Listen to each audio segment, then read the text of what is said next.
What to do, fellow YouTubers? You're live and direct. This is a special edition of Let's Draw Something Extra. I'm Craig Smith, born and raised in 773, relocated to the 901, put up with the hidden miss in the 256, and I'm back in the 662. Y'all know how I do. Joining me at this time, my co-host, and I'm also co-host on his YouTube live stream. Jimmy JSmoove, born and raised in 901, and he relocated to 832. He get ready to make some big moves, and y'all definitely gonna know how he do. Today, we're gonna be talking about this coaching carousel. Coaches refusing to change. Also, we're gonna be talking about the Golden State Warriors in depth, about them being the worst NBA team right now in the league, and how do we personally feel about that. Also, some fan questions in regards to my military career, in which I have an announcement on that for a future show. And Jimmy J has to address a LSU guy, and among other things.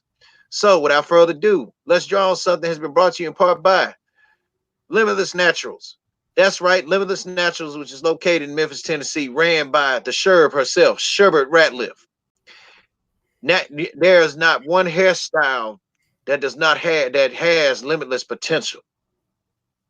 She has all your needs, consultation and everything else. So hit her up on Sherbert Ratliff, aka the Sherb, and also Trey Styles Custom and Designs, if you will.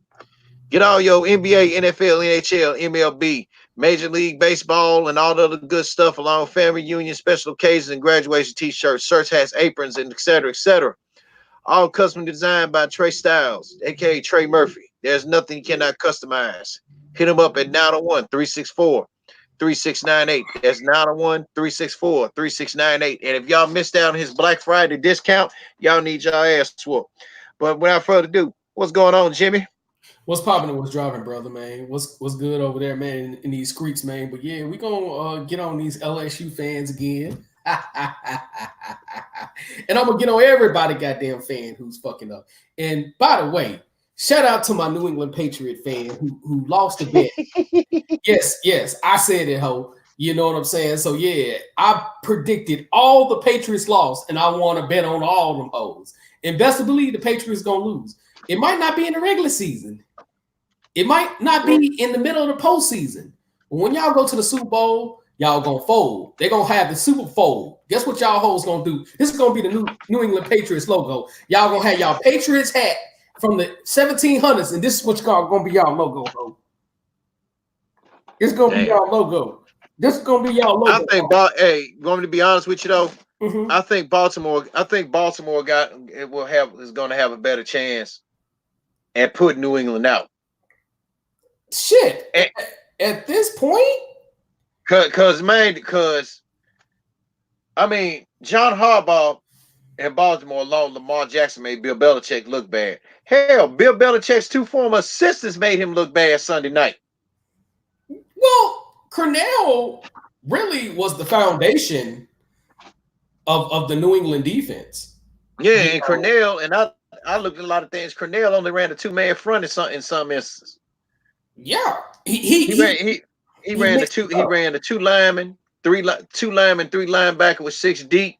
Then the man turned around, ran the 4 and a 5-man front. I'm like, oh, okay. Yeah, he what he did was he disguised a lot of his coverages because he understands Tom Brady better than anybody because he played against him. He was against him for like those during those Super Bowl years.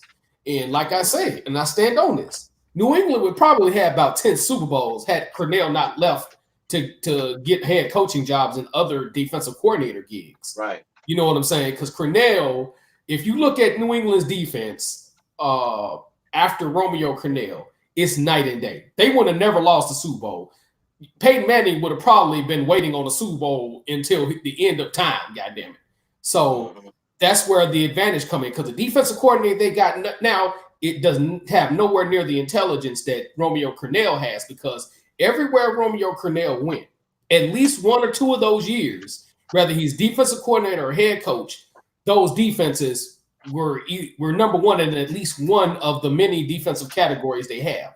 So he showed his intelligence Sunday night. So The problem with the Houston Texans this year is their run defense. And one of the reasons why they don't have run defense is because they don't have the personnel to fit Romeo Crennel's system.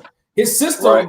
you know what I'm saying? Look, we seen glimpse of the system versus, Tom Brady the other Sunday night. But the thing is, he doesn't have the personnel. Because had Jadeveon Clowney still been there, he'd probably have him a record right now. And right now, hell, he helping out Seattle's defense.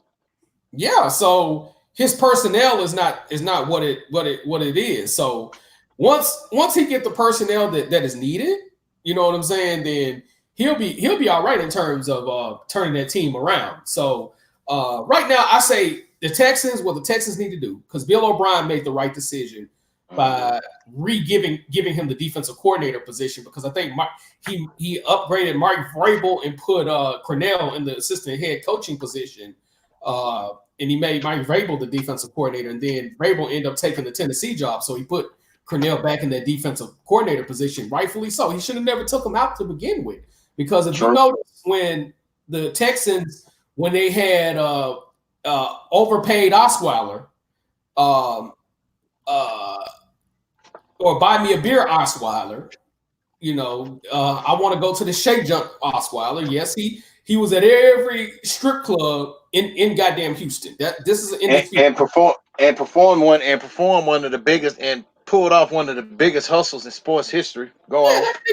Like everybody in Houston know this nigga was at every Shake Junk, Club Dreams, Club whatever. It's so many goddamn nightclubs. We up there with Atlanta in terms of, Atlanta got a slight edge, but not that much edge. But anyway, nevertheless, they put buy me some pussy Osweiler at quarterback. Romeo Crennel's defense in that playoff run, when they was going up against the New England Patriots, that defense had New England. They had New England. Buy me some pussy Osweiler. Fuck the goddamn game up.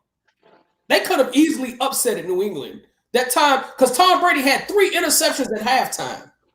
He had 3 interceptions at halftime. And Brock Osweiler couldn't score a touchdown to save his life versus New England. The same New England defense that he shredded the year before in the regular season with the Denver Pronto Pups. But nevertheless, buy me some pussy Osweiler. Fuck the goddamn game up. Buy me some pussy Osweiler. Fuck the goddamn game up. This man said, Brian, buy me some pussy Osweiler. It is what it is, and I'm not knocking the man for doing his thing, but that's what the dude was at. Man, this dude didn't study game film. This dude was in the Shake Junk the night before the games. He did not want to be in Houston. He let the nightlife, because Houston got a better nightlife than what people give credit for. We just known for being low key and all this good shit, but the dude was in every Shake Junk in Houston. But by the pussy, that's true. It ain't no. They were talking about that on ESPN in a roundabout way. I think Skip said something roundabout way about it, but he was in the Shake Junk all the time, man, please. But nevertheless, buy me some pussy Osweiler. Fuck the game up. Fucked up Romeo Crennel's game plan, because the defense, he disguised all types of different looks for Tom Brady. Bill Belichick, after the game, he was like, damn, man, we struggled against this defense, because I've been working with Romeo for many years, and I've never seen him give some looks like that. He even fooled Bill Belichick, because Crennel was the linebackers coach when they drafted Harry Carson, Pepper Johnson, and Lawrence Taylor. He was really the linebackers coach during that time when the New York Giants won those 2 Super Bowls. Which one of those Super Bowls, if Joe Montana had not got injured, had got knocked out by Carl Banks, he would have had like 5 or 6 Super Bowls. But and you're talking about that 86. If you ever, that's why I keep promoting it, Jim. I keep telling you, got to check it out. The 30 for 30 Bill for Bill, because before Bill, I forgot who the defensive coordinator was, because Belichick he didn't become the defensive coordinator until about like the 85 season, because he was on special teams. And Lawrence Taylor said that some of the blitz packages and everything else was designed for Bill and shit like that. He said kind of put him at ease because Lawrence Taylor had admitted. He said he never liked he had never liked Belichick, but but he said when he got to know him on a personal level, knew his football IQ and stuff like that, he said if it wasn't for him, I wouldn't have won the MVP back in '86, in the '86 season. Yeah, he was one of the handful of defensive players to win the MVP because the other guy was the Honorable Jim Marshall, who became the first Black Supreme Court justice up in Minnesota.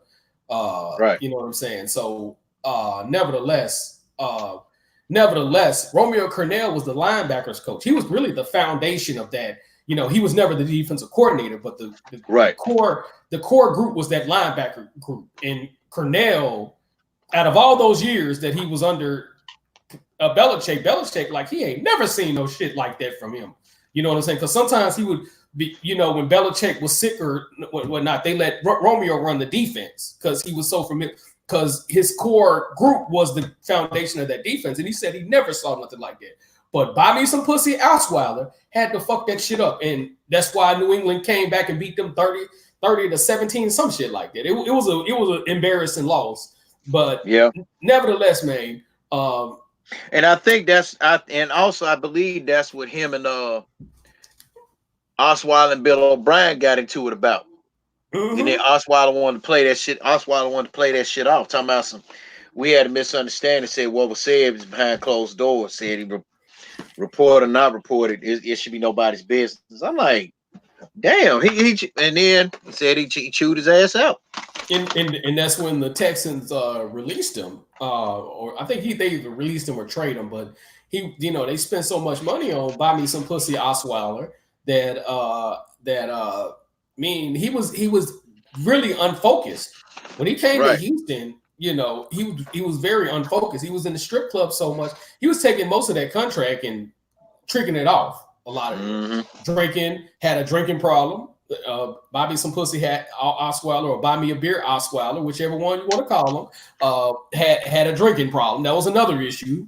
You know what I'm saying? So that's the reason why you got Deshaun Watson there, and that's the best decision they've pretty much ever made, because now Deshaun Watson, you can't say he don't study game film, because I remember one time the guy tried to ask a tricky ass question and Deshaun broke it down to the 25th power. You know what I'm saying? So, you can't was it hold up.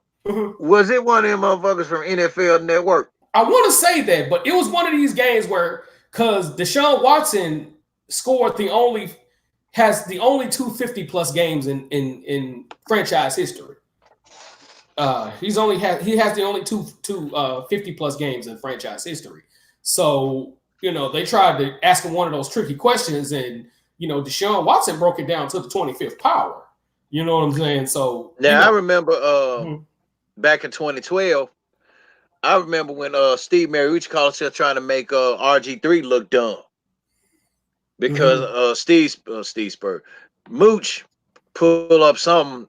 He called some little play, and it was the same play that Art Briles would run, and told him. And he asked RG3 to break it down the way Art Briles would run it. It's an old West Coast play, but he told him, he said, same play, but show me in a different formation how you run it. So RG3 did it. He showed it like he ran it. It was a flanker drive out of a split back, and said with the hurry up offense, said everybody know their routes, because he said all I gotta do is just say like F at the code like 31 20 FLD. Flanker left drive. That was codes. It's just something simple. So RG3 broke it down. He said normally either receivers can have the option, they can do one. They can either go on the go, a post, or in. Say either one of my running backs, they can go on a block or whatever. Go on a blocker or whatever. And one of my running backs, they can do a swing route and turn it to a rollout route and get open. So Mooch like, so you ain't gonna throw it to a check down if anybody's covered. He's like, there's no check downs in this offense. It should be. I'm like, damn. RG3 made that man look stupid. And see, that's some of the things, and getting that topic another time. it don't matter what, you know, it really doesn't matter what skin color it is, white or black. And if they smart in the classroom, coaches are trying to insult their intelligence because some coaches aren't that bright themselves. They're Well, not. it's more so. It's more so done with the black quarterbacks. We have to. It's more so done with the black quarterbacks than it is whites. Because I sent the video. It broke it down. Even a white guy came out and said this is more so done with the black quarterbacks. Mm-hmm. Like with Lamar Jackson, they wanted Lamar Jackson to become a wide receiver. Lamar's mother was adamant about him. You know what I'm saying? Being the quarterback. She was like, hey, he's not going to no school unless he becomes the quarterback. You know what I'm saying? Because he was like a 3-star recruit, but he would steal some good. And, you know, Bobby Petrino toward I think the 7th game of the season, because their season was pretty much damn near lost in terms of competing in the ACC.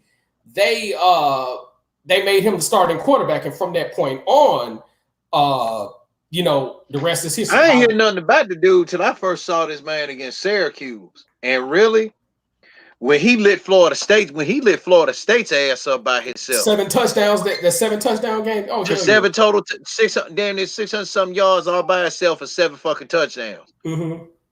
He lit their ass up by himself. And Jimbo, he ain't want to get that man no credit or nothing. He just talked about how bad his team played. Damn, get a man some credit. Well, a lot of those Florida schools passed him up because when he lost in the state championship at his high school, you know, they thought because he lost 49-6 in the state championship game that he was pretty much an exposed quarterback, but he was just playing a whole better team than what he was playing against. But, you know, a 3-star recruit is hard to get a D1 offer anywhere, and Bobby Petrino took a chance on him. And that's funny because with Jim Harbaugh, or John Harbaugh, I should say. I say Jim Harbaugh. We're going to get on Jim Harbaugh ass in a minute. But John Harbaugh, one thing I can respect about Jim Harbaugh, and again, I don't watch the NFL like that. John Harbaugh. I said I got him mixed up with John, but John Harbaugh. You know, I don't watch the NFL like that except for 3 or 4 teams. You know what I'm saying? But nevertheless, John Harbaugh, one thing John Harbaugh did is he went back to college, to his college at Louisville. He talked to Bobby Petrino. He talked to his quarterbacks coach. He talked to the wide receivers coach. He talked to that whole offensive staff. And he was like, what would RG3 works? Because whatever we're going to do here, we're going to make sure it works at Baltimore. We want to go back to what made him a Heisman Trophy candidate. And not only Lamar Jackson, right? Yeah, Lamar Jackson. He went back to, you know, he went to his college in the off season, and he talked to Bobby Petrino and all his offensive staff, and he told them what worked with Lamar Jackson. And, you know, he got Michael Vick to come in and mentor him and, you know, look at his reads, you know, tell him when to run, when not to run and stuff like that. And then, you know, when they picked up Mark Ingram, they was working with each other on all season. And then, you know, he got the wide receivers that he currently have now, and they work together. So John Harbaugh's intelligence as a coach, he was like, I want to build this offense around Lamar Jackson. And you know what I'm saying? And like I say, in practice, he was shredding the Baltimore's defense. He was shredding them. Yeah. And, you know, Baltimore, the defensive guys for Baltimore, because, you know, Baltimore's always had a great defense since they became a franchise. There have only been a handful of times where they were in the top, the bottom 20 of the NFL, you know? So, right. You know, so like the defense was like, man, if you play like this, man, we're going to win the Super Bowl. We're going to be competing, you know what I'm saying? So even the defensive team was impressed with Lamar Jackson. So I think with Lamar right now, man, sky's the limit for Lamar. I just wish he would do more sliding. I don't mind him breaking tackles and making people miss, but you don't want to take the big hits. You know what I'm saying? So, you know, just do a little bit more sliding, get out of bounds sometimes, because I don't want to see that kid hurt. Because, you know, the kid, he's got a great football IQ based on what I was listening to, you know, because I was listening to him interview Mike Tirico and a couple of other guys, and his football intelligence is on point. You know what I'm saying? So nevertheless, man, a lot of those guys, they really try to, slick talk about a lot of these black quarterbacks so it definitely plays a factor, you know what I'm saying, with, in terms of race, you know what I'm saying? So nevertheless, Lamar, I think Lamar's pretty much got the MVP race on lock. I don't think Russell Wilson, unless he throws for like 7 touchdowns the next few games, I don't think he's even going to be remotely close to Lamar Jackson, because Lamar Jackson is pretty much the excitement of the NFL. And like I said, he's the best quarterback fucking Baltimore has ever had. You know what I'm saying? Bar none. You know what I'm saying? When Baltimore got Steve McNair was out of his prime, was well out of his prime. He was beat up. So, he had a decent year, but he was beat up at that point. If he came a few years earlier, who knows what would have happened for Baltimore, but he was already beaten up. His body broke down. Whereas Lamar Jackson, he's at the prime of his career. They got him at the right time. They drafted him as the last person in the first round. Unexpected to a lot of people's unexpectedly. And like I say, Baltimore is going to be something serious. If the home field got to come to Baltimore, it's going to be hard to beat them at this point. You know what I'm saying? If the Patriots got to go to Baltimore, it's going to be some problems. So my best advice to Baltimore is keep winning. Don't let them catch you at all, because everything got to go to Foxborough. We already know how the referee is going to get down in Foxborough, but nevertheless, man, it serves me well to see New England lose. Like I said, man. Mm-hmm. Serves me well. Oh yeah. All right. Now speaking of big brother Harbaugh, Jim. This tweet comes into mind here that I had retweeted you the other day. Barrett Sally, he says, "Hear me out. Jim Harbaugh is an average college head coach now that was great before he left for the NFL. When he returned, college football had evolved into something that he wasn't prepared for." And I responded back, I said, "Correction. College football evolved into something he didn't feel like preparing for." Now, reason why I bring this up, folks, is because he's been catching a lot of flack lately. And in the USA Today article, the writer of that article was saying that Harbaugh just doesn't get it about a lot of things. He's 0-5. Right now, his Michigan team is 0-5 against Ohio State. Out of them 5 games, 4 of them have been blowouts. The game in 2017, they lost by 2 fucking points because of the quarterback he had was a fucking douchebag. And who decided to go into business for himself. And that was a perfect opportunity for. And in fact, Michigan had that Ohio State team beat. He had Urban Meyer beat that year. But and also, here's another thing. I pointed out something what Jonathan Vilma said on ESPN, and I gotta agree with old Johnny V. Everybody, he said he tied with everybody, and I think he was speaking in general. I think he was speaking about with his employer as well and everybody else. He said you get tired of hearing about how great Michigan's defense is from other people, including some of our own. Said, but how good their defense is against good offense. Said, but when they play Ohio State, the defense just doesn't show up. Then Harbaugh felt that he was insulted, which I believe he was, by the reporter that asked him a question. Do you think there's a talent gap between y'all and Michigan, and he between y'all and Ohio State? And he responded by saying, I'm not gonna respond to your insults. I'm just gonna respond to your questions. In a way, it was an insult, but dude was right though. And really, and like what Bear said in this, and I said Harbaugh just wasn't prepared for how college football is. It's not okay. Granted, let me tell you something. Granted, when he took over Stanford, he did a damn good job. I give it to him. I mean, he got guys like David Shaw who had a bad season because of bad quarterback play. Bad quarterback playing, and among other things, I don't even think that damn running back had got drafted last year. I'm not for certain. But let's just say our boy David Shaw had a bad season. Okay. Yeah. Then he got Derek Mason, who's a damn good defense coordinator at Stanford. The only who is basically Bill who does some Belichickian and stuff with his 3-4 defense when he was there at Stanford. But at Vanderbilt, this a different story. We ain't gonna go into there. But I incline to agree with the reporter asked him. I really think let's keep it 1,010 here. There's a gap everywhere. Talent and mainly coaching. So Jimmy, do you think that with that tweet that I read, do you agree on both ends about what Barrett said about that when Harbaugh returned that he wasn't prepared for the college football being involved, and also what I said about like he didn't feel like preparing him. Really, what's your take on the whole Harbaugh situation? I only agree with him to a certain degree, but I disagree with saying that uh, it has evolved or whatnot. He pretty much don't want to prepare.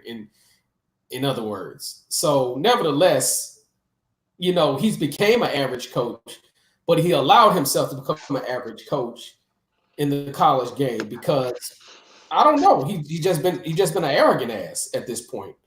Uh, Again, like I stated off the air, I don't think they should fire him because of his arrogance. I would give him about 3 more years, in all honesty, because if you fire this dude, he's done relatively good as far as a head coach at Michigan. I understand Michigan fans want national titles, but shit, you motherfuckers only won one national titles in the last 60, 70 plus fucking years. Matter of fact, let me go shits again Wolverines history again, because sometimes I got to go back to the survivor scrolls on motherfuckers because nevertheless, Jim Harbaugh needs to do better. He does need to get at least one win against Ohio State if he wants to keep his job.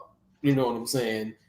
Or at least make Michigan competitive enough to where they can get to the Big Ten championship game without having to always be in a position to beat Michigan. So the actual stats, they've only had they've only had 3 titles in the last, because according to Wikipedia, they have 11 claimed national titles, which is one of the tops in all of college football history. They have a national title in 1901, 1902, 03, 04. So they basically won 4 in a row. Probably the first team to win 4 in a row. I'm not sure about that. I need to do more research on that.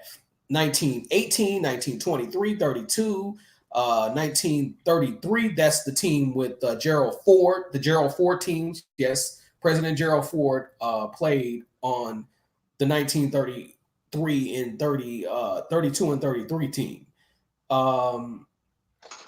They have a national title in 47 and 97. So in the last 72 years, they only had 3 national titles in the last 72 years. So for them to fire Harbaugh, it would be, if they're trying to look for a national championship coach, it's going to be hard because, number one, a lot of teams don't want to be in that cold-ass Michigan. So even though Harbaugh in particular in the last, I say the last 4 coaches have done a good job recruiting.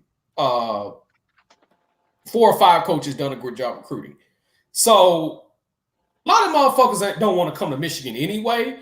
But for what Harbaugh has done, the Michigan Wolverines have been a top 10 recruiting class except 1 year, and a couple of top 5 finishes in recruiting. So even though Harbaugh pissed the bed versus Ohio State, it's still some hope for Michigan football. Now, if they have a losing season, that's the beginning of the end for it. That's pretty much the end of John Harbaugh. But I don't think with the recruiting, Jim, nevertheless,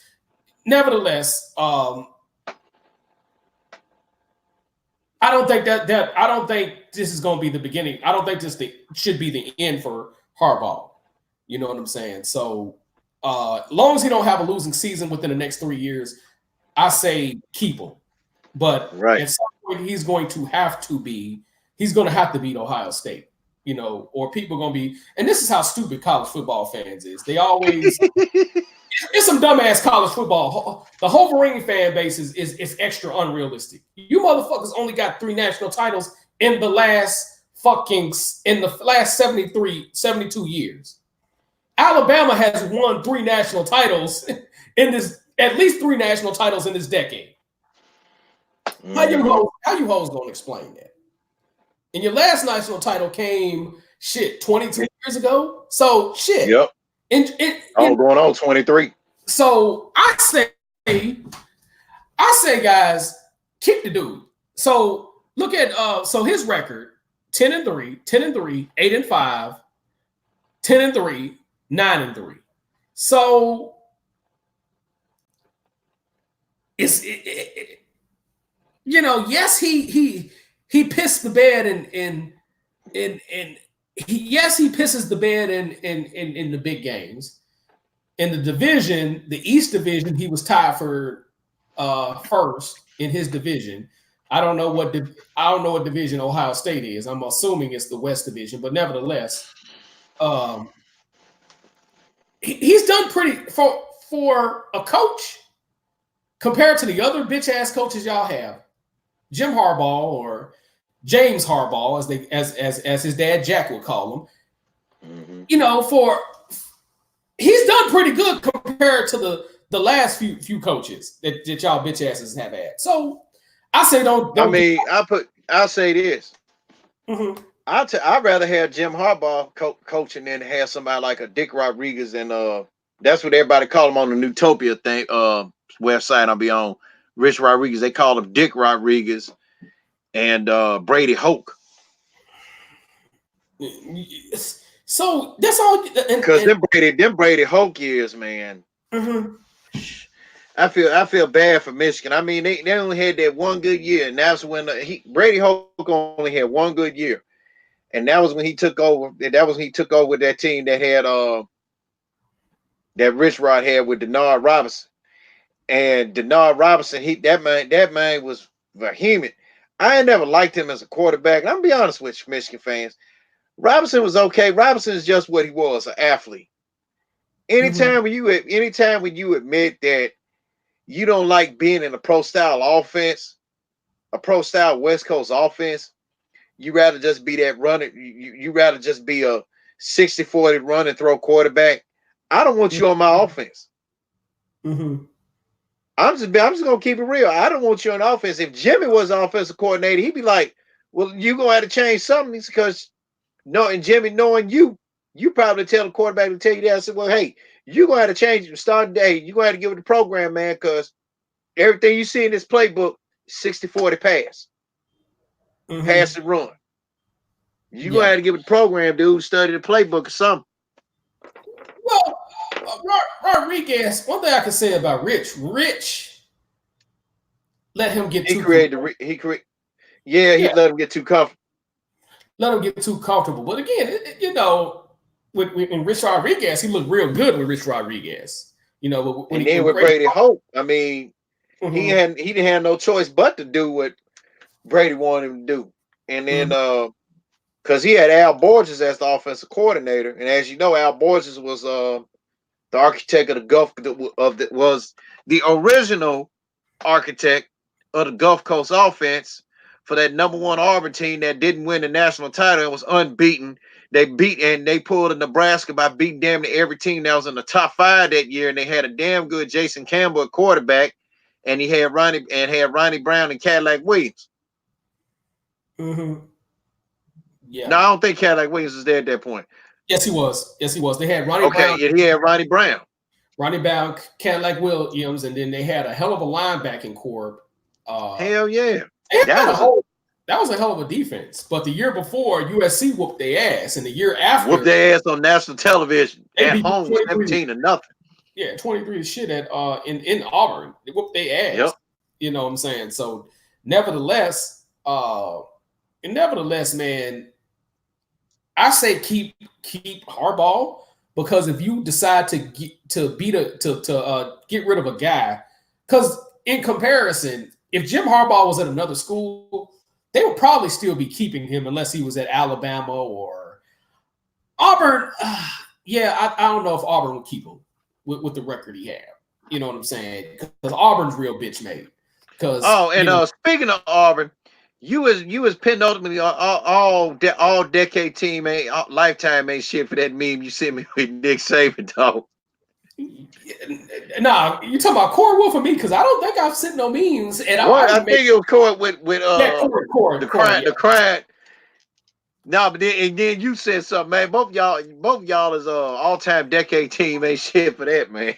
Yeah, we're gonna get to what I call them, but nevertheless, I think if Harbaugh is at, I'll say 75% of schools in D1, he would probably pressure would not be so far on him. I think even at Ohio State, if the roles was reversed, he went to Ohio State. Ohio State wouldn't have so much pressure on him because I think he would have probably been the one. Because really, Ohio State, Penn State, their talent level is the same. Right. It ain't one is not beating one and the other because they recruit. They got pretty much the same recruiting tactics. Because Harbaugh is going West Coast, West Coast, South, and all that. So they're recruiting the same level of players that there is. It's just the big game or the big games, as you say. With Harbaugh. You know what I'm saying? So.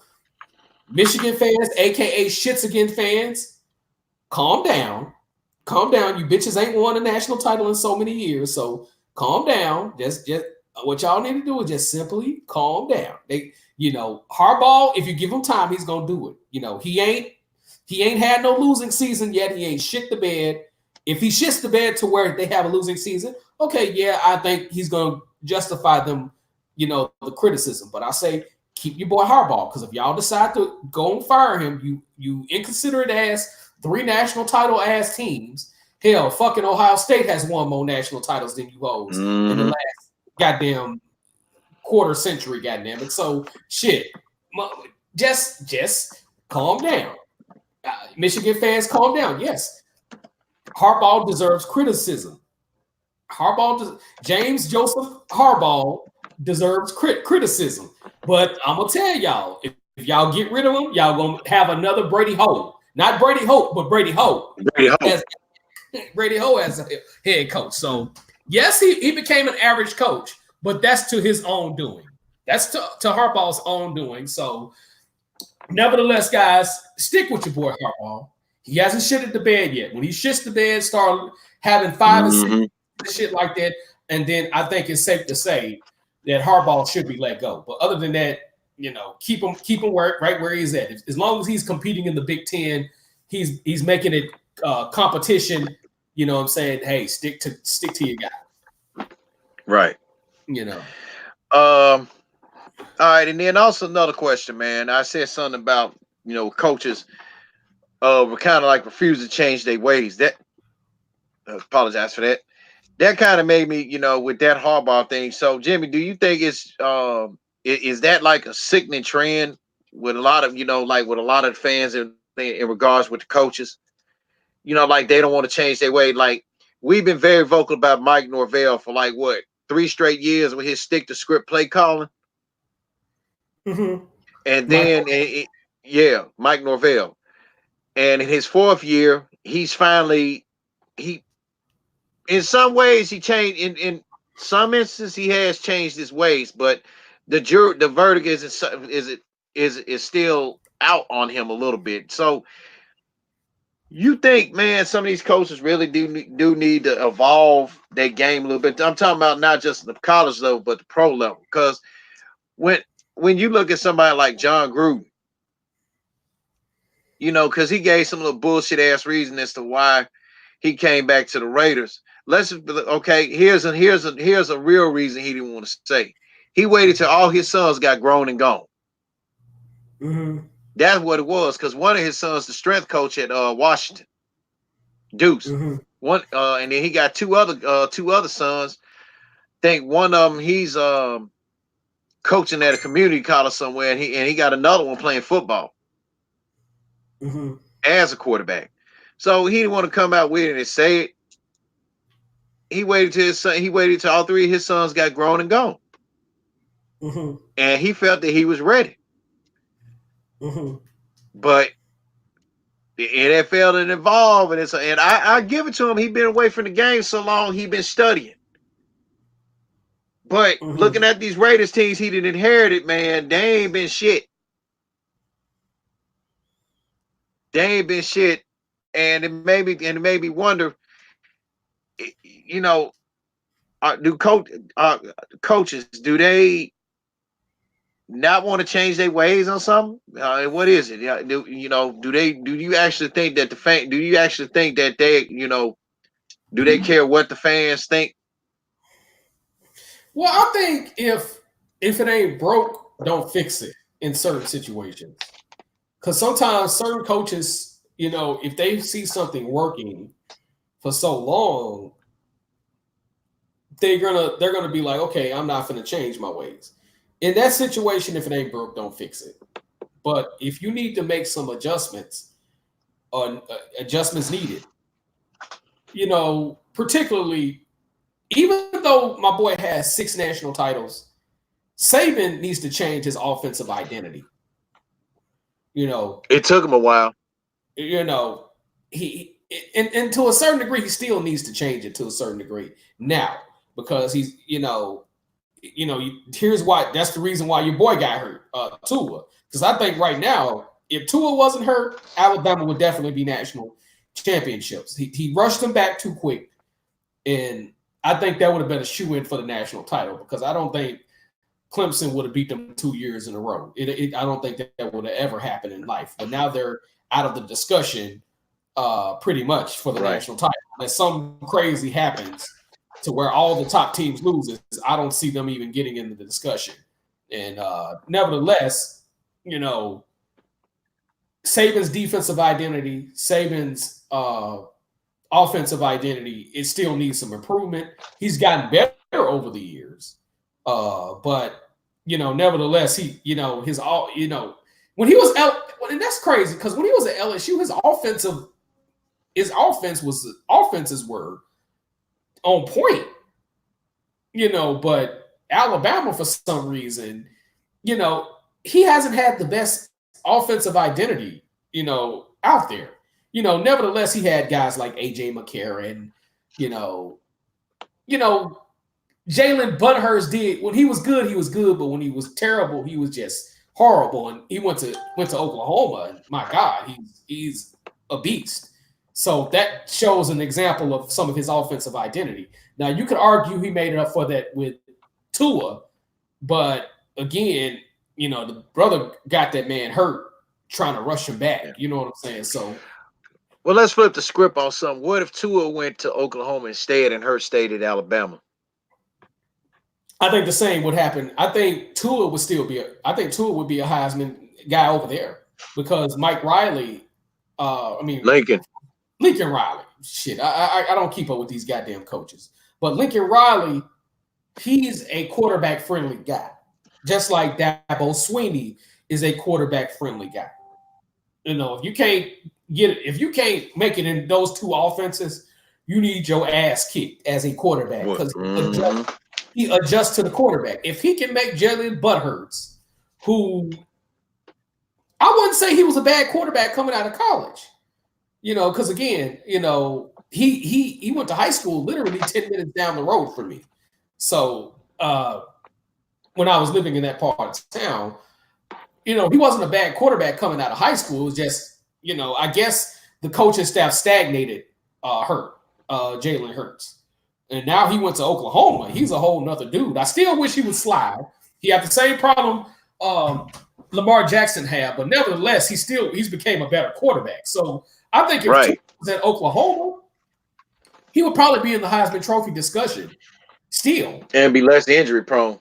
Yeah, way less injury prone, because, Lincoln Riley would be on them offensive linemen's ass. He has a way better offensive line. I don't, now, granted, I've gone on record. I didn't mean to cut you off.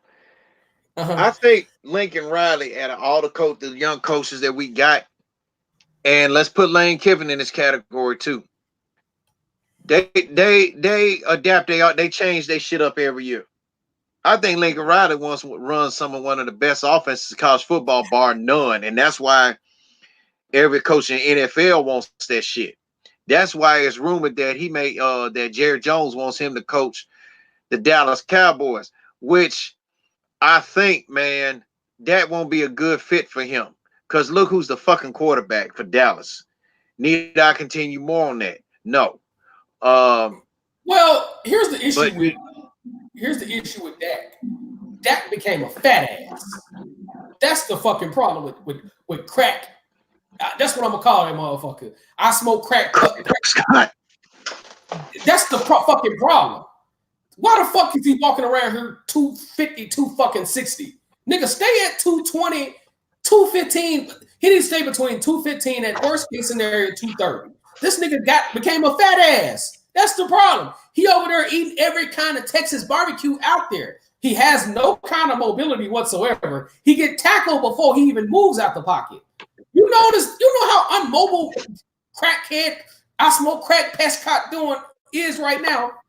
He's terrible. He's terrible right now. This dude he's a fat ass. He needs to stop eating all those goddamn Texas Longhorn Steakhouse. He need to stop being a fat ass. That's been the problem.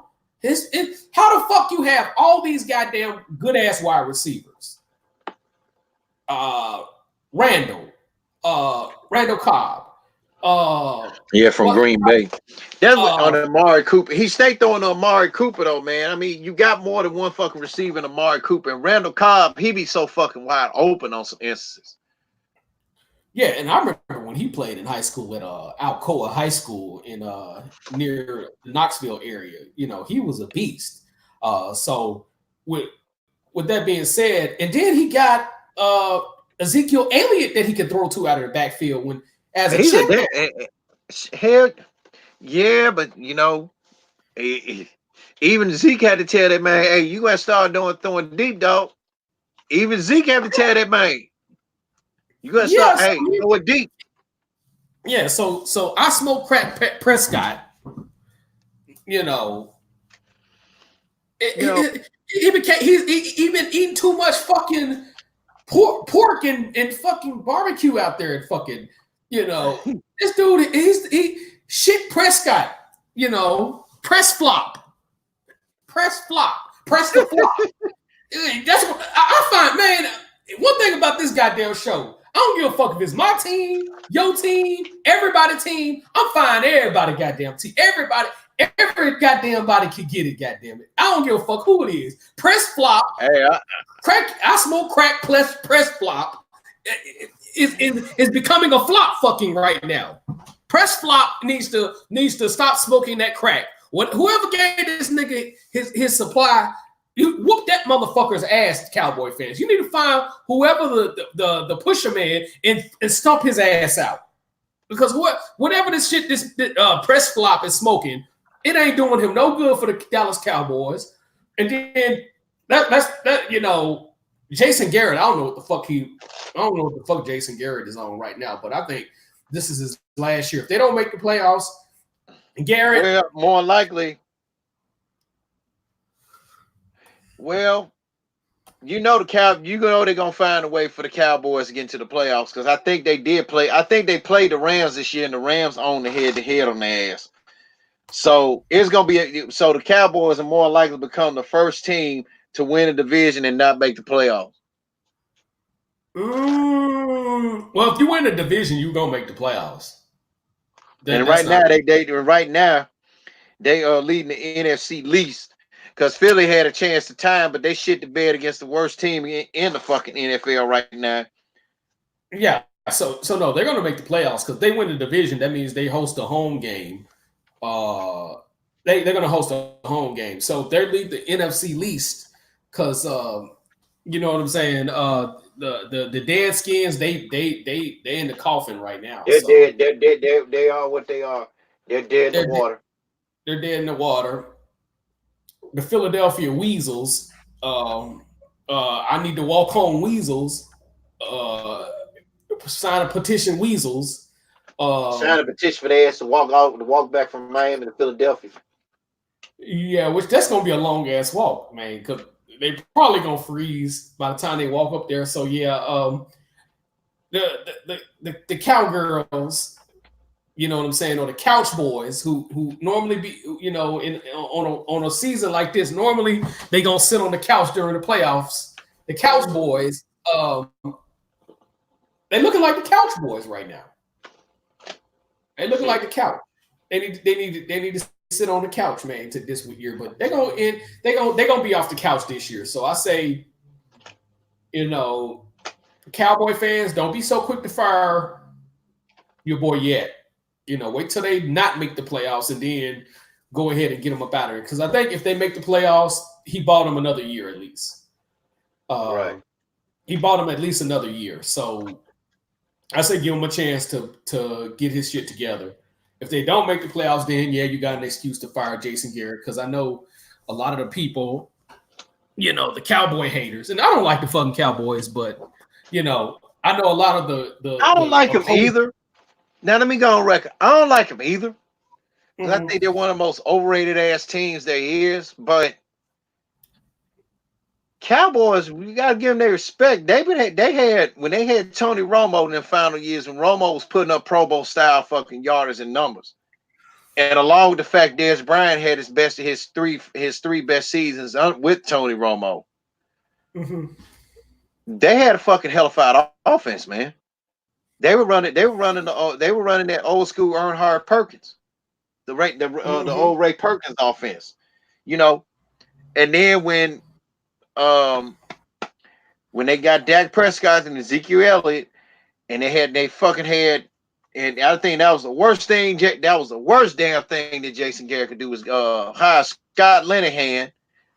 This motherfucker wanted to run nothing but read option and put Dez out the equation. I'm like, I see why Dez got a right to get mad about shit like that, you know? Yeah, but nevertheless, man,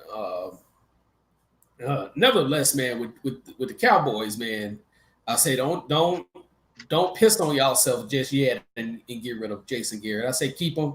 If nothing happens this year, if they don't get to the playoffs with the opportunity to win the division, I say go and get rid of the guy. So it Yeah, is. but in other words, what we saying, Cowboy fans, don't give up on Garrett. And some of y'all, and shout out to my guy Trey Murphy again, because he said it best. Say you got all these so-called fans.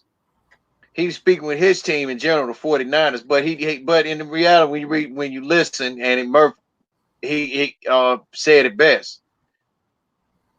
You got some of these fans that take shit a little bit way too serious about a lot of things. And I even said you got some of these so-called fans out there that don't know the difference between the post route and the post office. Well, motherfuckers need to look at John at Madden at John Madden football. You know what I'm saying? Mm-hmm. You know that's real simple, man. That's one of the more simpler routes in Hell football. You yeah. know, people don't know what a Yeah. hitch. People don't know what a fucking out route is. You know, I mean, Hell you yeah. if you don't know shit. You know, some of these motherfuckers, don't know shit about football. So And swear for God, you know, but I'm gonna tell you something. But on the side note, they know how to make they know how, they can tell you about money though. and a lot of them people motherfuckers can't tell you about that because they so dumb when it come to that. But that's a whole nother conversation in itself as True. well. A lot of them hoes don't even know what the hell they don't know. They don't know what to invest in. They couldn't tell you shit. So nevertheless, They couldn't invest in lead as my mom said one of her kinfolks said motherfucker couldn't even, motherfucker got common sense of lead, water, and duck shit. mm-hmm. Yeah, I Yeah, said it. yep, But make right. mm-hmm. Shout out to my guy Tordrick Johnson because He's somewhere in Memphis. He's somewhere in Memphis. I guess he had been hitting up the liquor store every time his team is losing right now. But we may have to drink couple shots for him. Yeah. The Golden State Warriors got their ass whooped at their home floor, 104-79, by the second worst team in the league, Atlanta. Mm-hmm. They are now 4 and I believe 18 or 19. And when you got a starting lineup that features Willie Cauley-Stein at center, Kevin Looney at center, your starting lineup basically has, listen to this, 2 centers, a power forward, a small forward, and a shooting guard. So you got Willie Cauley-Stein, Kevin Looney, Glenn Robinson III, Alec Burks, he's a shooting guard, and some guy by the name of Eric Pascal at power forward. That is your current starting lineup. Mm-hmm. Currently, you have Steph Curry, who's out for damn near, everybody's saying February. I think that he's gonna be out for the whole year. Klay Thompson, hold up. Klay Thompson, knee injury, suffered in the finals, out all year. Draymond Gangrene, fuck him. Don't care. Don't care. Don't give a shit when he gonna get back. He's not a leader to me. I wouldn't trust him to lead ants to a picnic. D'Angelo Russell, injured. So, do you think this is a humbling experience for Steve Kerr right now? Do you think this is a humbling experience for the entire Golden State Warriors organization? And do you think Steve Kerr has officially been exposed? Yes. Yes, because he inherited Mark Jackson's team. I don't give a fuck what nobody says about how much nuts they gonna ride Steve Kerr. Mm-hmm. He inherited that team. And Mark Jackson would have done the same thing Steve Kerr did. Right. Had they given the opportunity. Because this is what they doing in the NBA now, man. Like, have the black coaches. I'm talking about the owners, the commissioner, he can only do so much anyway. But what they do now is they basically get the black coach to build that team and then bring in a white coach and hey, take them to the championship, take them to the conference finals. I'm glad the guy from the Toronto Raptors acknowledged that in a roundabout way.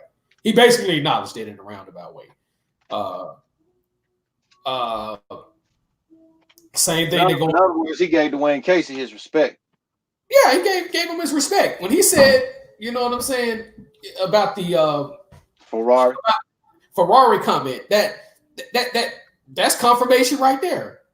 So nevertheless, and I think he's doing a damn good job now because I think they're right behind Milwaukee in the East right now.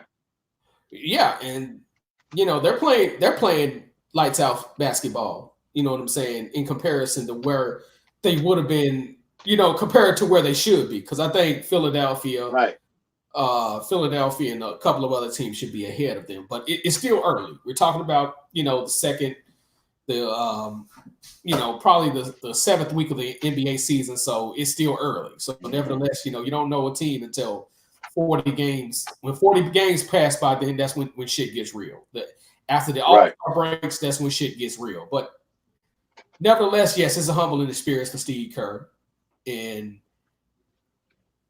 with Kerr, he might fuck around and step down as head coach. It wouldn't shock me. I think, after this year, it wouldn't shock me if he stepped down.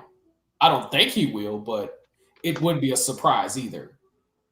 So yeah, it's a fucking humbling experience.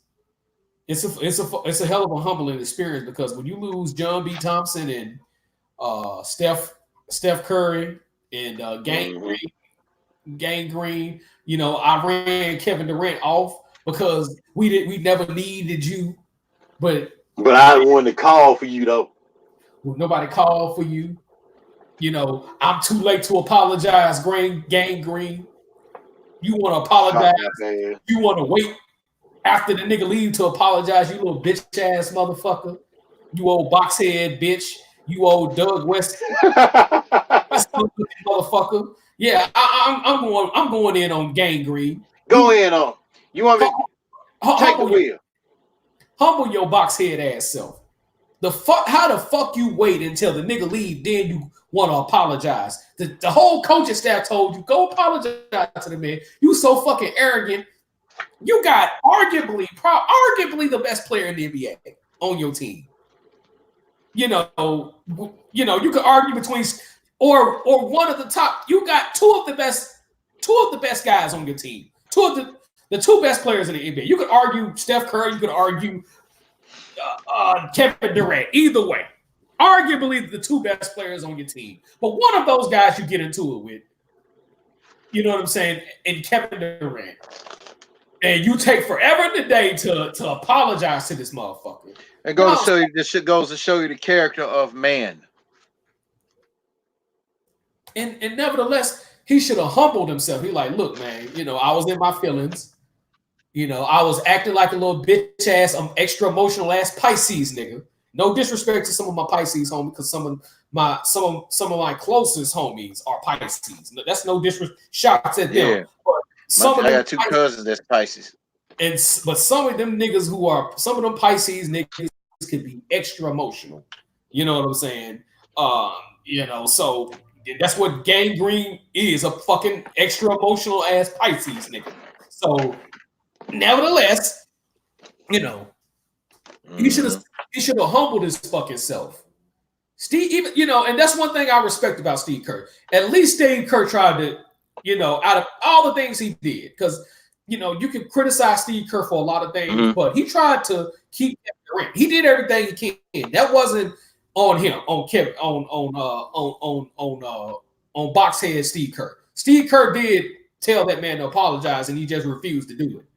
You know what I'm saying? Yep. Even by the admission by both players, Durant and Draymond Green and the general manager as well had confirmed this. All four parties confirmed this. He did try to make that bitch ass boxhead Doug West looking motherfucker apologize.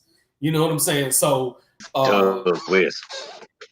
That motherfucker looked just like a broke ass Doug West, man, from the Slimber Wolves. You know what I'm saying? In the 90s.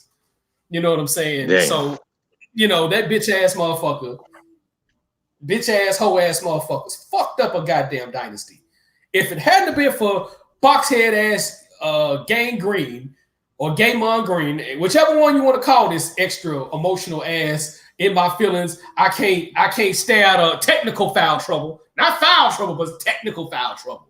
How the fuck you get in technical foul trouble, motherfucker? I've never heard that shit in my goddamn life, nigga. You get more texts than goddamn Georgia Tech, motherfucker. He get more texts than Rasheed Wallace do. This nigga get more texts than Silicon Valley up in this motherfucker. You know what I'm saying? So this motherfucker here, man, how the fuck you fuck up a dynasty like that, man? How the hell you have more texts than goddamn Japan, nigga? This nigga got more texts than goddamn Hong Kong up in this motherfucker. You fuck up a goddamn dynasty because your boxhead bitch ass Doug West looking Gang Green, big pink lips motherfucker, you watermelon eating asshole, fuck up a goddamn dynasty. Yeah, I called that motherfucker what he is, goddamn. Because we wouldn't even be talking about the goddamn Lakers right now if it hadn't been for that bitch ass motherfucker. He should have took his ass on to the Lakers. And then they're gonna sign with Clutch Sports. That's old slick motherfucker. Yeah, you gonna talk shit about that way, but then you gonna talk shit about LeBron, but you gonna sign with the main sports agency and shit, and you buddy with him. The fuck? Yeah, you old bitch ass motherfucker, man. Bitch, you old, man. You old. Simp. You old, half done steak lip having motherfucker. This bitch fucked up a dynasty. We could have easily been talking about, Lakers versus Golden State. Yeah. We could have been caught. Now we got to hear this shit about Lakers. Yep. That's it. But looking at this, but with this lineup, Jimmy, you got two centers, a power forward, a small forward, and a shooting guard in a position. This look like a mother. I'm gonna be honest with you about this starting lineup. Okay. This look like a motherfucking 2K NBA 2K my team that you got to build from the ground up. This motherfucker look like the 1998. These motherfuckers play like the 1998 Denver Nuggets. Damn. That's what they look like right now. They look like the I want to say 1971, 72, 76ers when they went 9 and 73. I think it was in the 70s. It was about the early 70s. That's how terrible the goddamn swollen state Warriors is playing like. You know what I'm saying? So, breaking news right now. Go ahead. According to my homeboy, Corey Wolf, he's broke the news that at least 2 representatives from the University of South Florida has been in contact with Slick Willie, according to the Tampa Bay Times. The Times has made clear that he wants badly a return. Joey Knight of the Times add that Taggart is willing to commit. He's in it for the long haul. Yeah, he gonna have to. And also on another side note, Greg Schiano is officially back with Rutgers. And to be honest about with Greg Schiano, since we talking about coaches, I really don't think I really think he shouldn't have took the Tampa Bay job with the Bucks. But again, he did do a good enough job by exposing some motherfuckers like Josh Freeman. Mm-hmm. Yeah. Somebody called me. Sorry about that. Fucking robocall. Like when he exposed Josh Freeman. Now Josh Freeman's supposed to be a fucking leader, but you show up late for team meetings and shit all the time. Mm-hmm. You know, and but another thing, what I like what Schiano did. Hell, for Schiano, we wouldn't heard nothing about Doug Martin. Because a couple of them several good years when Schiano was there, Doug Martin had about over 1,000 yards rushing. Yeah, Doug Martin was the bomb, but Doug Martin was a fucking beast. Schiano, even though he a defensive coordinator, and I give it to him, Greg, I ain't gonna say no, I'm not gonna jump the gun and say, oh, Rutgers gonna contend for the Big Ten championship. No, he's gonna have to basically rebuild what he set forth there at Rutgers. Mm-hmm. Cause he would land some recruits. That man would go as far as to go like up in like somewhere like New York, all on the East Coast, toward the South Bed for his recruiting and everything. So, and let's not forget, Schiano was a hell of a defensive coordinator for Ohio State, and he was the defensive coordinator for New England for a minute till he resigned. And I think he probably saw the light as how Bill Belichick was, man.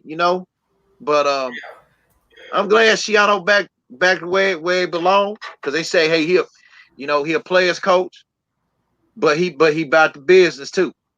And one thing about Greg Schiano's hiring, according to CBS Sports, he got an 8-year contract, and he told them hoes, y'all bitches gonna have to build some indoor facilities as well as some sweet baby perks for me. So I don't blame Greg Schiano, because Rutgers need to upgrade their facilities. Definitely need to upgrade their goddamn facilities. And he's going to be paid $4 million annually. That's 10th in the Big Ten in terms of salary. Well, you ain't going to be doing too much competing in terms of salary in the Big Ten, because Harbaugh's going to demand a big salary.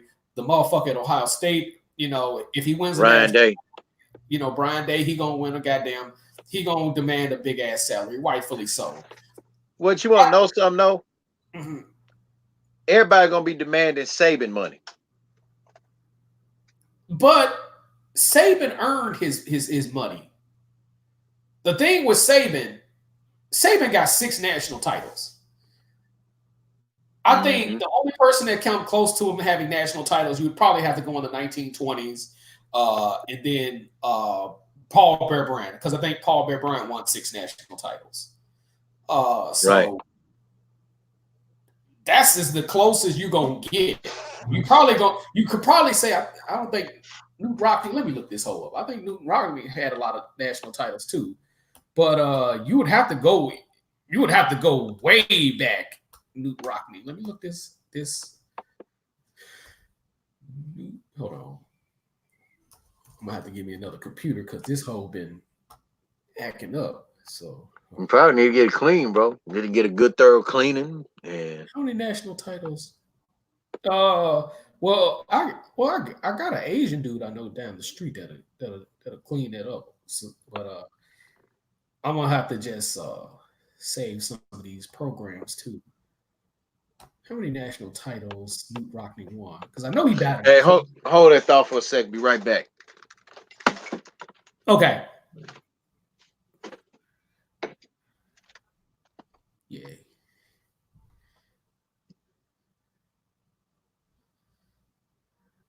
Yeah.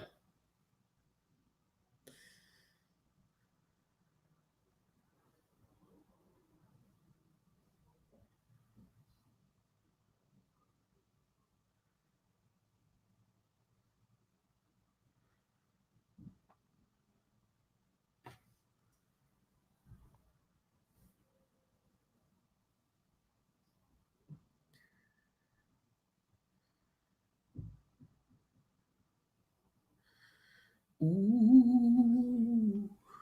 Yeah.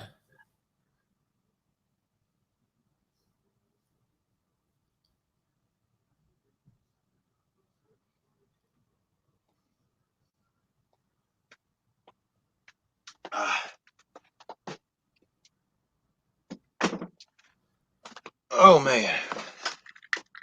Yeah. All right. Yeah, man. I had to give me some water, man. Yeah, but Newt had three.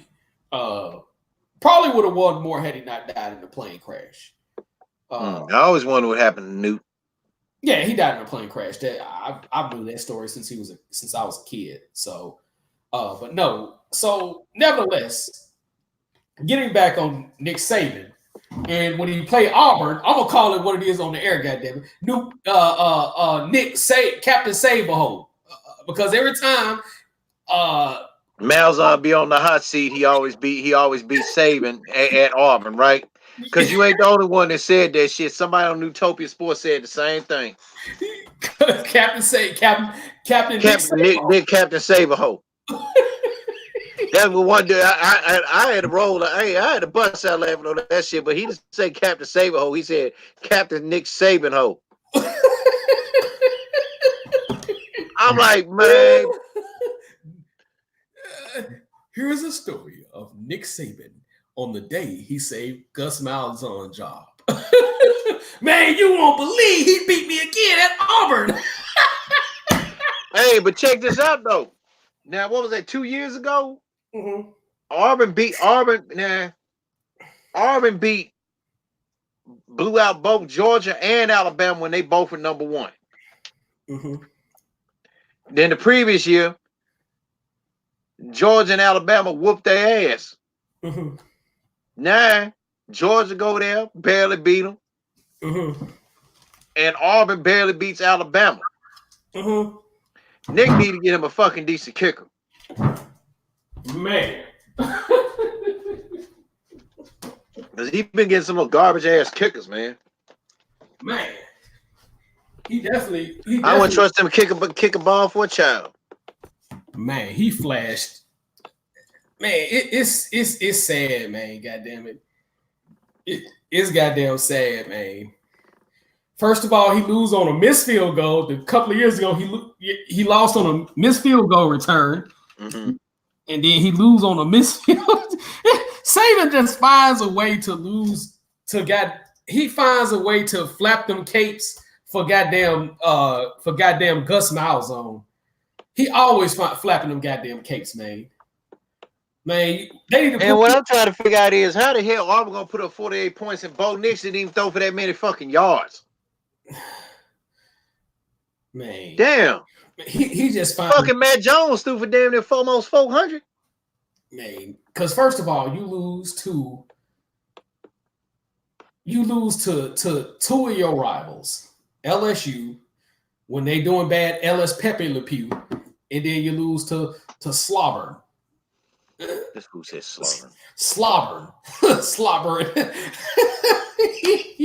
Come on, Nick. I find, man, that's just coming off the dome. I ain't even pre-planned that shit. Slobbering. You lose to Slobbering. So come on, Nick, man. You just saved 2 head coaches' job in the same year. Because Gus Miles' own show was gonna go to Arkansas. Had he lost this game against Alabama, because that was the main complaint Auburn fan. Bro, hey, if Malzahn go to Arkansas, don't be surprised about Petrino coming to Auburn.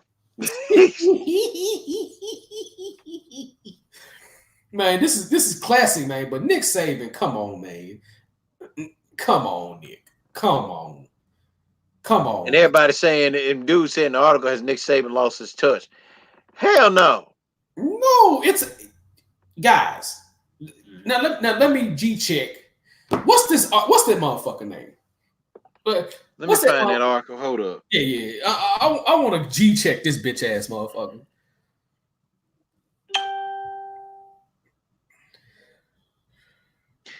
Dan, hold on before you do. His name is Dan Woken. Okay, but I'm gonna read what he said on here. Okay, had 4 more misery. Fuck Miami. I don't even want to talk about them. Sly Mammy. Yeah, he said Alabama. Okay, he said trending toward misery is Alabama. He said if you think 5 national championships has earned Nick Saban enough confidence from Alabama fans that they are cool with another year like this one, well, you don't know Alabama very well. As many of them on Twitter pointed out Saturday night, their enthusiasm for whatever postseason game the Crimson Tide gets registers an excitement level somewhere on par with a dental appointment. It's all about 2020 now, and even though Alabama lost 2 games to 2 very good teams by a total of 8 points, they're both spoiled and worried. Has the dominance gap shrunk? Is the offense talent exodus about to hit harder than they realize? Is the defense ever going to get back to where it was? Is the 68-year-old Nick Saban over the hill? If he goes a 3rd straight year in 2020 without a national title, that narrative may start to form.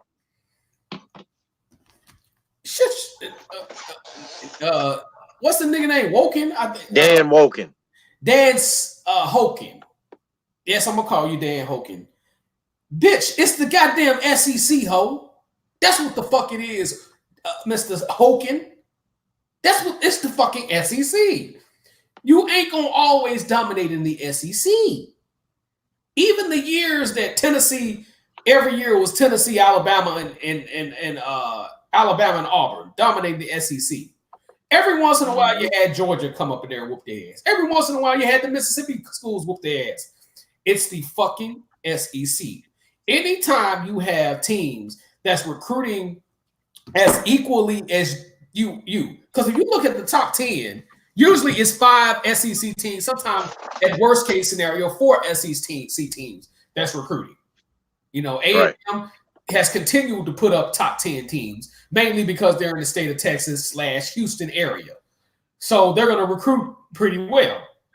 Right. Nevertheless, Auburn always in the top 15 in recruiting. LSU is always in the top 3, top 5 recruiting. It's the fucking SEC. It's the fucking SEC. LSU have damn near have a winning record in Tuscaloosa. So I would expect them every once in a while when LSU ain't smelling a pew to beat Alabama every once in a while out there. You know, I would expect at some point when Tennessee stopped smelling their own shit or smelling their own piss. You know what I'm saying? That Jeremy blew it when he stopped blowing the games up between BY Pepe Le Pew and fucking. Well, let me stop you there. I told you BYU won in that game. I told wait a minute in that. But the Georgia State game, yeah, he need his ass whooped on that shit. BYU ain't even in the top fucking 100 in Rivals.com. How the Yeah, fuck you lose to a team? because of their Mormon values. I don't give a fuck about no goddamn BY Pepe LeBeau, LaBoo. That's what the motherfuckers should not have lost. Tennessee should have not lost to fucking BYU. Yes, BYU has one of the best offensive systems in all of college football.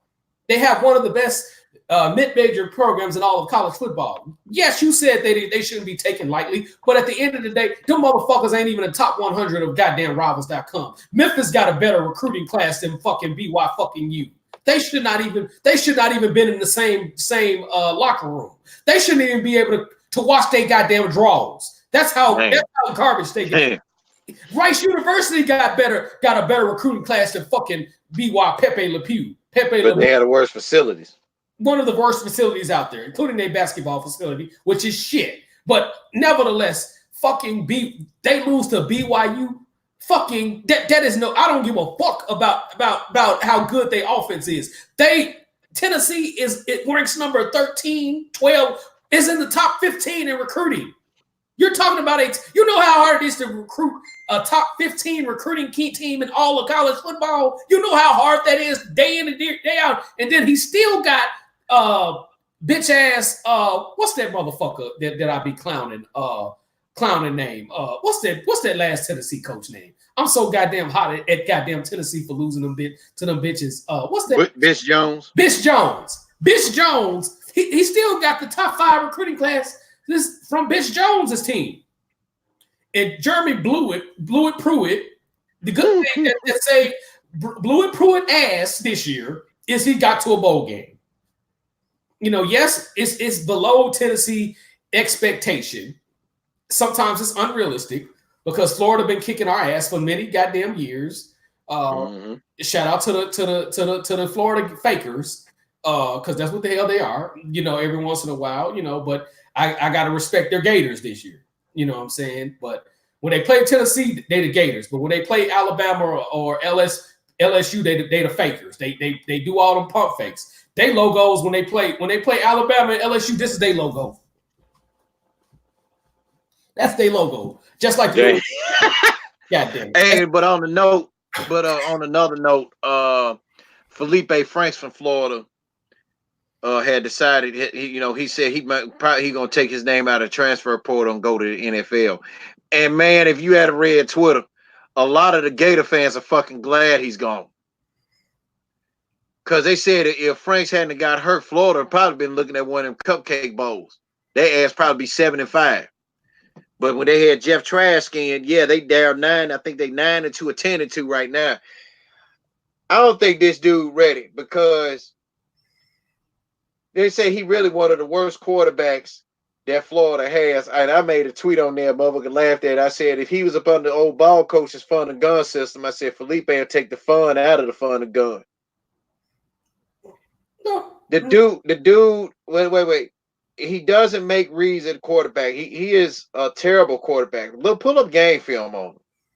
Yeah, and I see and he doesn't make reads. And one dude said the only reads he makes is he goes by the predetermined reads, and that's about it. They say he overthrows receivers, he underthrows them. Then he get hit. Then he said he'll get pissed off at the receivers that he overthrow and underthrow, and they be like, "Man, you the one overthrowing your non-court." They said one of the receivers told him, "Man, hey, he need to play football. Your ass don't know how to throw."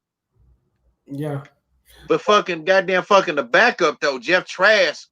You know, yeah, he throws some interceptions, but he's a little bit better than Felipe.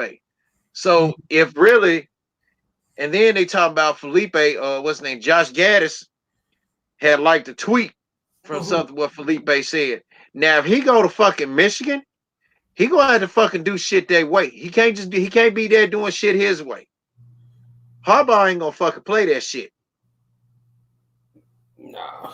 Because all the quarterbacks that Harbaugh had, especially that douchebag that he had 2 years ago, man, you know, and that's where you really got to look at it too.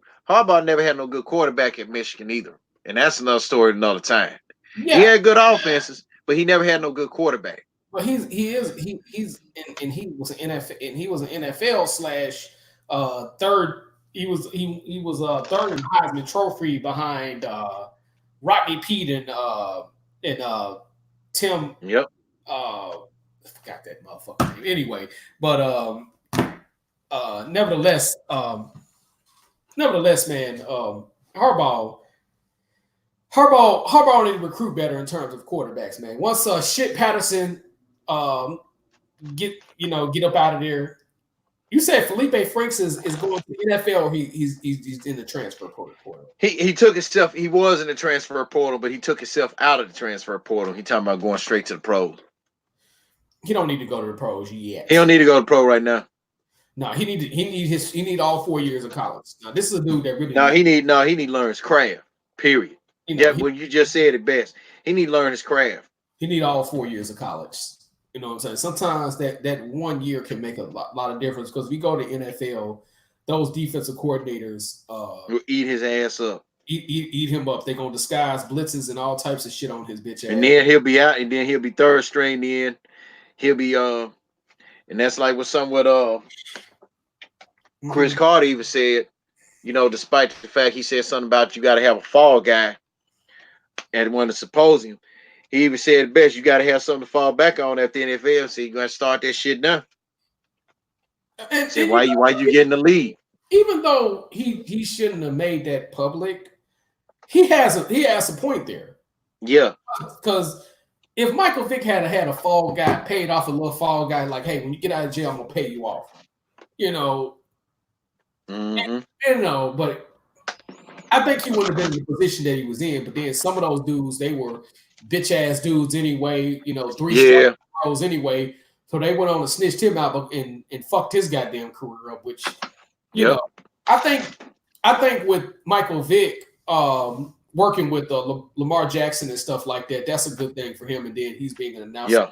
I'm glad I see Michael Vick doing well. So and then when he had the house with the dog fighting ring at, he apologized. He turned and he gave him permission to turn that to a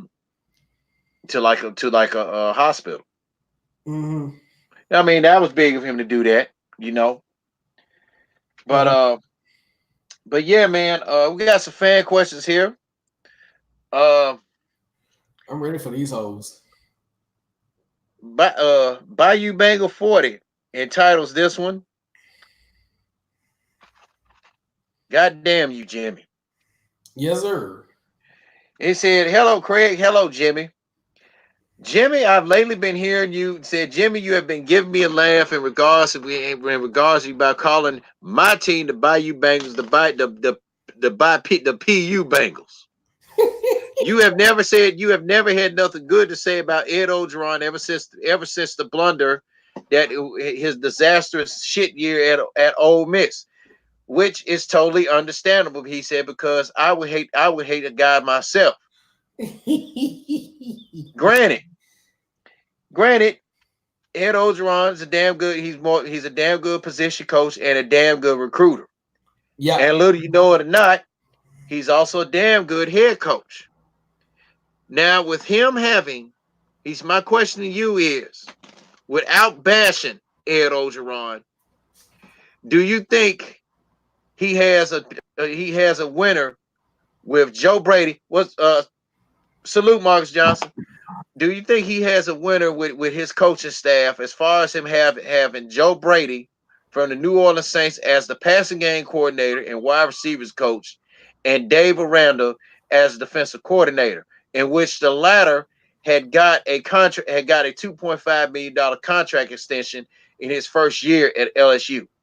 And also, do you think Ed Orgeron would be in some ways exposed if he did not have the coordinators like Joe Brady and Dave Aranda? What say you? And P.S. Jimmy, please go easy on my team and coach. Thanks. Well, you better ask Ohio State to go easy on your team as well if they run right into them. But y'all, it's a 50-50 game anyway. But nevertheless, the fact that Ed Orgeron came to LSU, I think regardless of coordinators help. Let's not get it twisted. Coordinators help. the defensive coordinator and the offensive coordinator helps. But the fact that he came to a state that already has great talent, because I just passed by Thibodaux, Louisiana, when I was in Louisiana, one of the best, have some of the best players out of Louisiana, Grambling, Tulane, whatnot. A whole bunch of players have came out of that part of Louisiana. The fact that he's in a perfect state, in a perfect program, the fact that he went to LSU is pretty much good for him, because LSU not only got great in-state talent, and I'm representing Corey Wolf when I say this. Not only they got great in-state talent, they got the whole west side of the third coast, or the Gulf Coast as we call it, if you don't know what I mean by that. And then they got all of Houston, access to Houston talent.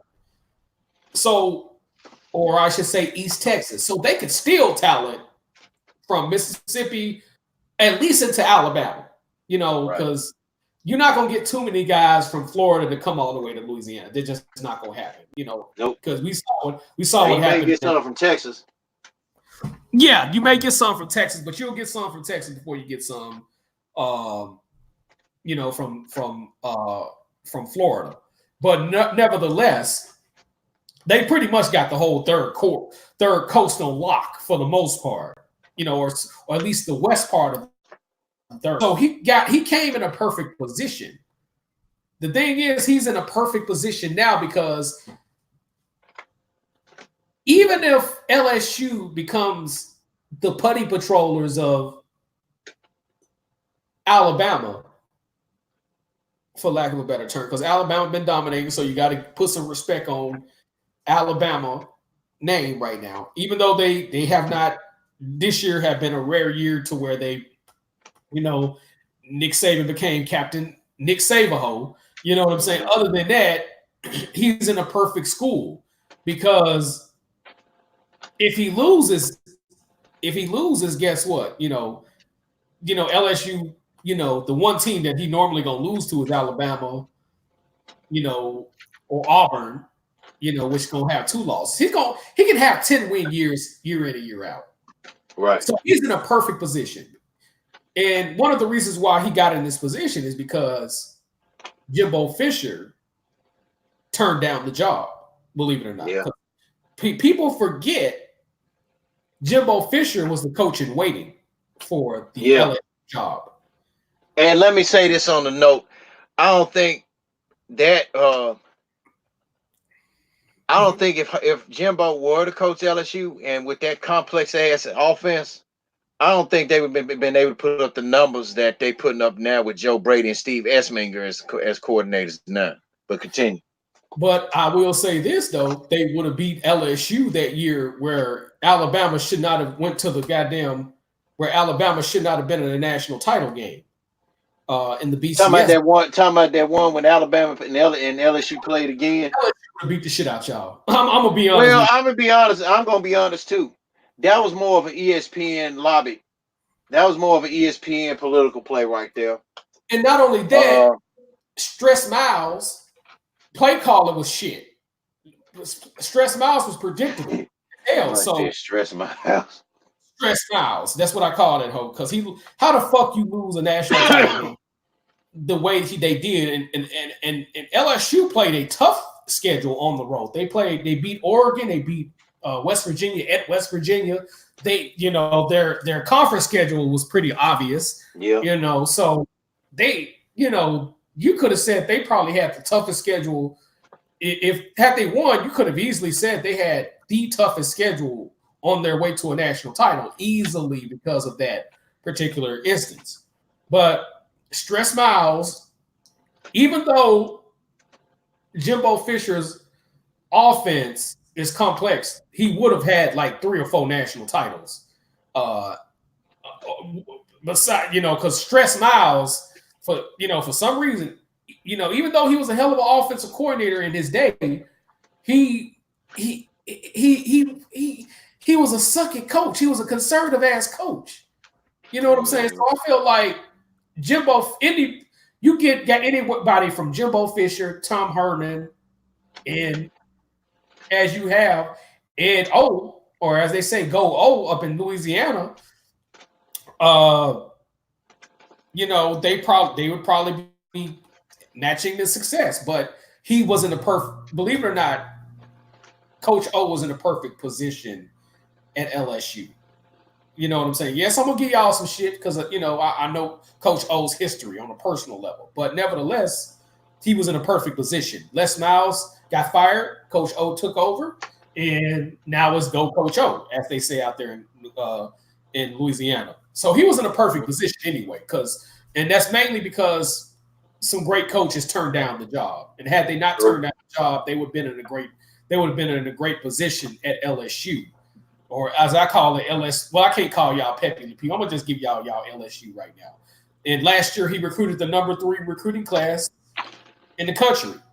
You know what I'm saying? So that has some perks and jerks. You know what I'm saying? Which made my point as usual. You know what I'm saying? So when you have a great recruiting class the way he did year in and year out, hey, you ain't got no choice but to be good. So, nevertheless, you know what I'm saying? Coach Orgeron got into a great position, but with help with the coordinators. And I say even without the coordinators, they'll still be respectable at LSU. Right. I agree. Let's see, I got one here, which is going to lead me to an announcement. This one comes from Terrell here in Memphis, and said, "Hey," he said, "Hello, guys." Said, "Hey, Craig, I have a question for Craig. Craig has been very selective in talking about his military career. What I like to know is, will he do a show in details of that, like Jimmy interviewed him with the Craig Smith Senior tribute and the interview of him? What I want to, and he did again. He said, what I want to know is, will talk about his career and his military career, and what were some of his highs and lows, and also I would like to know, is like in the quick preview, what was basic training like for him? Thanks, Terrell. Let me make an announcement, because a month from now, um, it's gonna be a Jimmy J takeover. That's right. On one of the shows, Jimmy J is gonna hijack Let's Draw on something, as we're gonna do it. Matter of fact, ain't gonna do it. That's one of the ideas, but Jimmy is gonna do that on his show probably. Depending on how his work schedule permits, on his show, probably if not this month, next month. Talk about that career, my military career in general, some do's and don'ts. I gotta say, just to tell you right now, Terrell, my military career, it was okay. Let's just put it at that. And I'm gonna tell why. I'm gonna tell more why when Jimmy discusses with me. But as far as what I learned in basic training, I looked at some videos, and shout out to a fellow YouTuber who I subscribe to, and she's in the service. Her name, by the name of let me get it right now, because I don't want to chew my ass out. Staff Sergeant Erica Burney. She's a drill sergeant. Um, and she said something on there that made it, and she made a real good point, and she made a nice point. She said that the drill sergeants are there to teach. She said, because all that hooping and hollering and yelling at people, that is not called for. You can't teach anybody. You can't teach none of the recruits or anybody in general. Well, if you don't have to be basic training, teaching, or anything else, whether you're in school or not, if you got to yell at a person, you're not teaching anybody anything. And the drill sergeants that I had in my platoon, like I said, I had 3 of them. I'll be honest. So the drill sergeants from the other platoons, I learned little from them than my own, because the ones that I had in my platoon, which 3rd Platoon Reapers, I'm gonna say it, them niggas didn't teach me shit. You gotta do all that fucking yelling and call yourself trying to be tough and all this shit, man. You ain't getting nowhere. Granted, yeah, I learned how to shoot a fucking gun and all this other shit, but some of the stuff that they're supposed to teach us, like I'll call out a guy now. I'm not one of my drill sergeants. His name Fabian. He's retired first sergeant now, and he's a Redskin fan. Fabian Gosling. Mhm. I can tell there was some aspects. When you 26, going on 27, when you 20, I think he was, I'll say between 26 and 20 years old at the time in 98. When you, I, you know, I look at it like this here, and I was going on 20 years old. What was he able to tell? What position, I felt at that time, what position was he at that time to tell me about me growing up and learning how to be an adult? And all you knew, and you said out your mouth first, you went out of high school, you went straight to the military. You didn't think about college or nothing. So I look at it was like, how can he tell me about fucking life and he's in the service? And I'm living, and and to me, 19 years old, I really think I was living the best life I was having.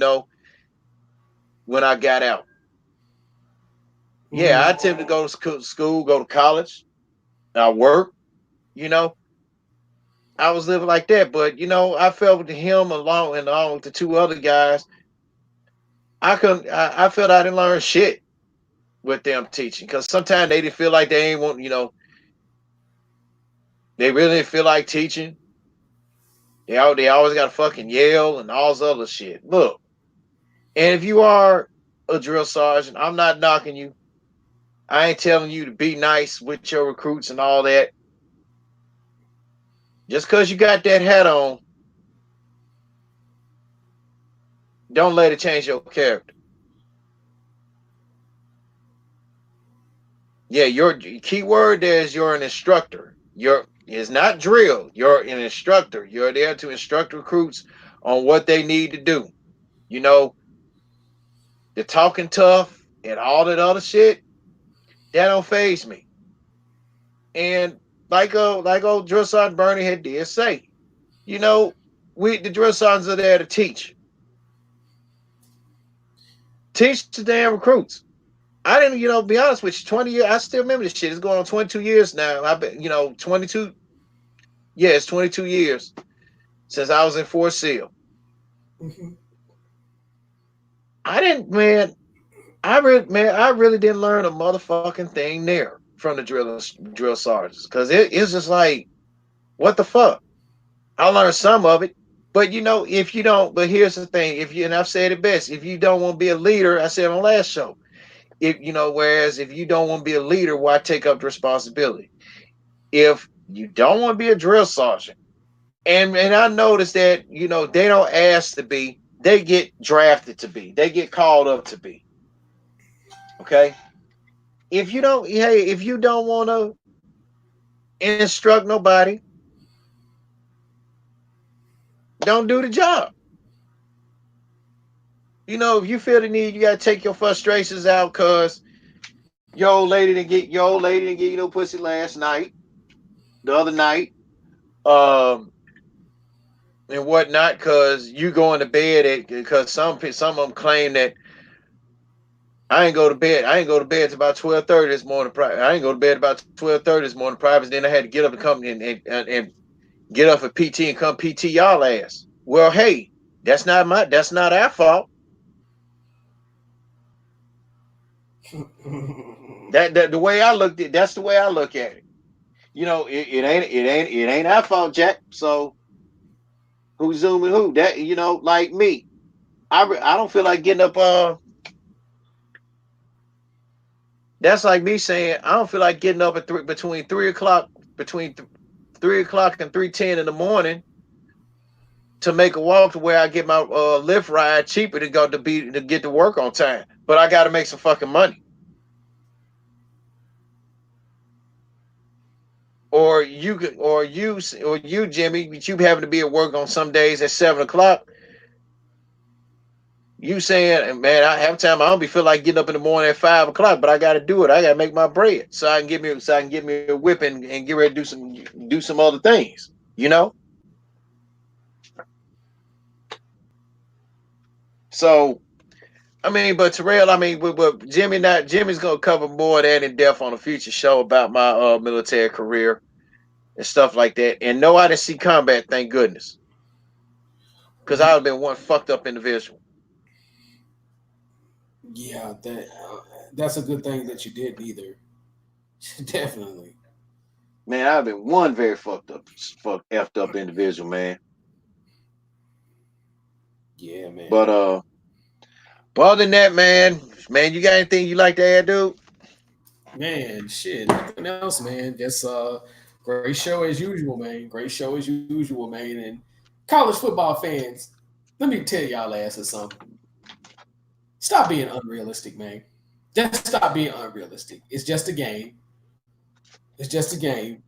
Don't run your coaches off into a worser coach. You know what I'm saying? You Or know, don't run your best coaches off to a school that has a worse situation than y'all as fans. yeah, because you know Miami just turned into slime mammy. Uh, Auburn with Let's Auburn, not forget Florida State. yeah, Florida State at this point. But nevertheless, man, stay patient, guys. Stay patient, college fans, man. Just stay patient, man. Just stop running all your best coaches off, man. And enjoy the game for what it is, man. Yeah, we get in our feelings as fans, but man, when we wake up, man, you still got to go to work in the morning. So just enjoy the game, man. Nevertheless, man. And Harbaugh, just start doing better, Harbaugh, man. Get with the times a little Yeah. bit and stop being lazy and get you a better quarterback than shit Patterson, man. Fuck shit Patterson. So, but nevertheless, man, y'all enjoy y'all week, man, and enjoy the game, man. Shit. Most definitely. And also on the programmer's note, this Saturday, we will be since I'll be at work Sunday morning, we will do a Let's Draw on Something episode 34, detailing breaking down all the college football conference championship games. And we'll also do our best and the worst of what we seen. And boy, and I believe and I know Jimmy has some worse on his fucking list of Oh, the college football season. So until then, on behalf of Jimmy JSmoove, this is Craig Smith II for this Let's Draw on Something Extra. Good night. Take care. If you got to go on the night shift, be careful driving and also be careful coming home and whatnot and wherever. And if you're living in Memphis, Tennessee, you may see me walking early this morning because I got to get to my little point of stop. So until then, see y'all Saturday. peace.